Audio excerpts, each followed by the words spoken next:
What's up, YouTube? It's your boy Connor Garrity back on the G Money 01 channel. If you can see right now, we have got my boy Geoff Lowe. Welcome back, Geoff. What's up? What's up, Garrity? Thank you for having me again. Gonna do a long, well, 6-part or 7-part video process where we are going to break down the NFL draft. Basically, what's going to happen is we're going to have 5 parts of 6 picks with 4 parts of 6 picks. The last part's going to be 8 picks.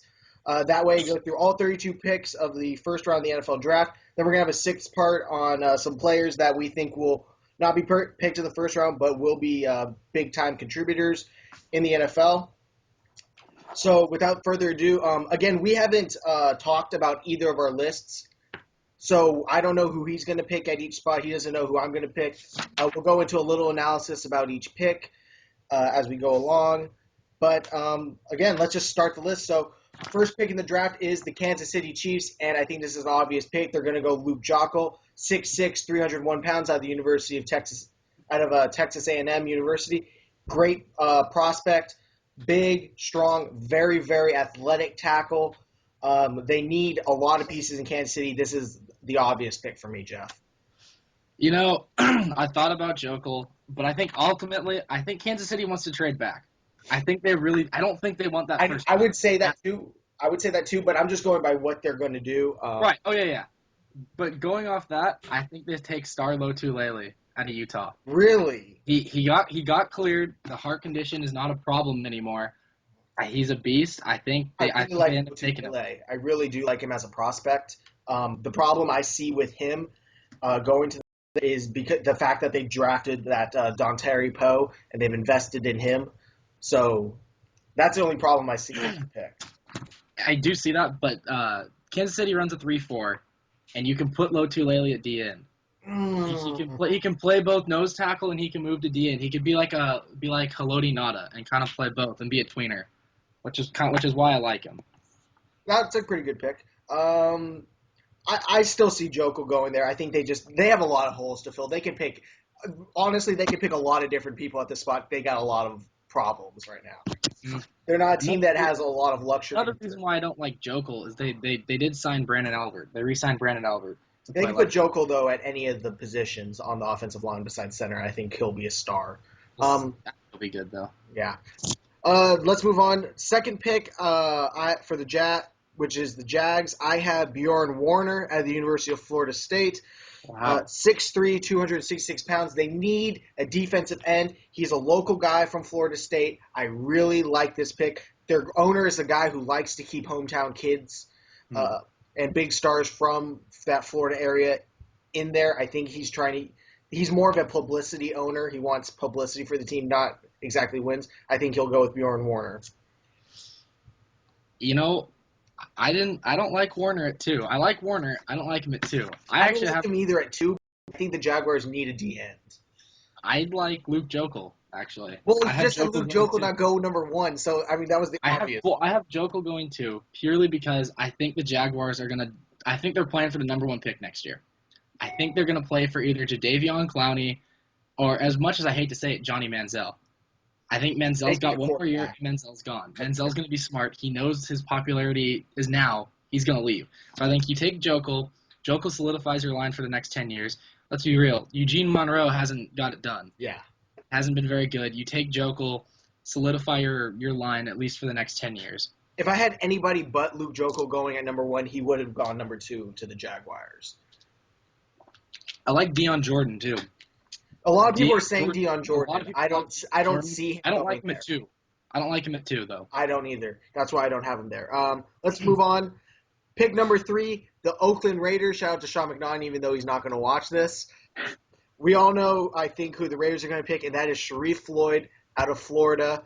6'3", 297 pounds, athletic, has good moves, a little bit raw in terms of pad level and things like that, can play himself out of the position. Some concerns about character every now and then. But you know what? He's a very athletic prospect. He's a Raiders prospect.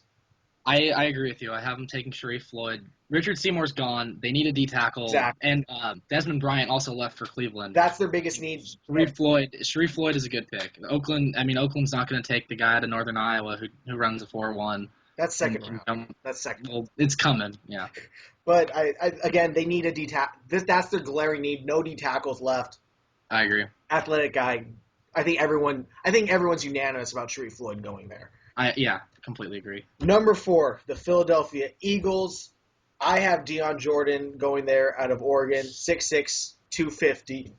Chip Kelly's guy. Chip Kelly's now the coach of the Eagles. They need a lot of help on defense.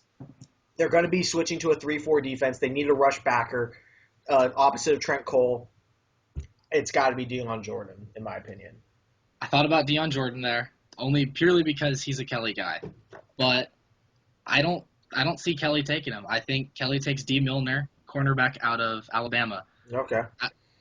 Philly has no corners. Namdi's gone. DRC's gone. They need a corner. You're facing Hakeem Nicks, Victor Cruz, even Pierre Garçon and Des Bryant twice a year. You're going to need a guy who can at least partially take away half the field. I think Milner can do that for the Eagles.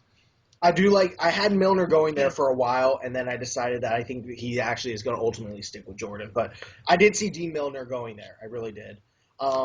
Let's move on. The Zach Irons Lions pick. Zach Irons pick. Wow.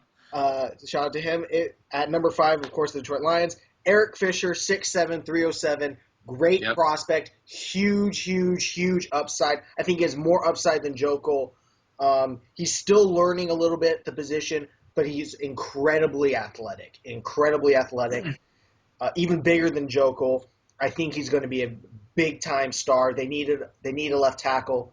Eric Fisher, hands down, in my opinion. I also agree with that pick. I have him taking Fisher. The days of taking Charles Rogers, Mike Williams, Roy Williams, and Ernie Sims need to be gone. They need to be smart. Take a lineman. Trillius is gone. Goster Trillius left for Indy. He left for Indy. They need a left tackle. Fisher's raw. Or I shouldn't say raw. He's kind of unknown because he played at Central Michigan. And super high upside, though. You don't know the competition he played against, how good it really was. It could be a very similar to Kansas City last year in Poe, because Poe played at Memphis and he played against very, very poor competition, and it's kind of showing now he wasn't worth that top 5. Here's the thing, though. At the Senior Bowl, I did watch Fisher in the one-on-ones. The only player who beat him ever during the one-on-ones was Dayton Jones. Everyone else, he just absolutely stuffed and just crushed every other pass rusher. That's including Mingo and all those other guys. Yeah. I like the pick of Fisher. Fisher's got to be the smart pick. You got to keep Stafford upright and get the ball to Megatron. Exactly. And the last pick of this video, the Cleveland Browns at number 6. I have D. Milner going there, 6 feet 201. I think they're going to want to put another great corner opposite of Joe Hayden. If they do pick him there, I think they really want to go defense. Shut down. They'll have 2, in my opinion, shut down corners on the outside, and they're just going to force you to run the ball. I think that's where they're going to go. I think they really want to make a secondary that's going to be feared. I like Milner if he's still on the board. I don't think he'll be there. As crazy as it sounds, I looked at this and I broke down what does Cleveland need? Cleveland doesn't need a lot. They need a quarterback. Quarterback's the big thing. I don't see them taking Geno, though. I have them taking Deion Jordan. You put Deion Jordan outside in their 3-4 scheme with Paul Kruger and Deion Jordan, you have a damn good pass rush there. See, this was the thing. This is the exact same thing. I went, if the Eagles take D. Milner, the Browns are going to take Jordan. They're going to flip-flop. Yeah. Whoever they don't pick is going to be picked by the other team, in my opinion. Yeah, I agree. And with that, this is going to be the end of this segment of our mock draft. Thank you all for watching. This has been your boy Connor Garrity with Geoff Lowe. Yep. We'll be coming back with another video in just a minute. Check out, we're going to put all the videos on the side. Please check them out. If you know what your team's picking, check them out. See who we think your team's going to pick. Please comment with your opinions on the mock draft. Again, this has been your boy Connor Garrity on the G-Money041 channel. Remember, the is part of the name like The Ohio State University. Like the video, comment on the video, subscribe to the channel if you want to see more videos like this one. Thank you for watching. Thank you again for G-Lo for taking your time out and doing this mock draft with me. I don't have class till 4. I got all day. It's noon out here. I got all day. Same thing here. I'm basically done for the week. I got one more class the whole week. So, Yeah. again, thank you all for watching. And with that, I'm going to hit y'all with the peace.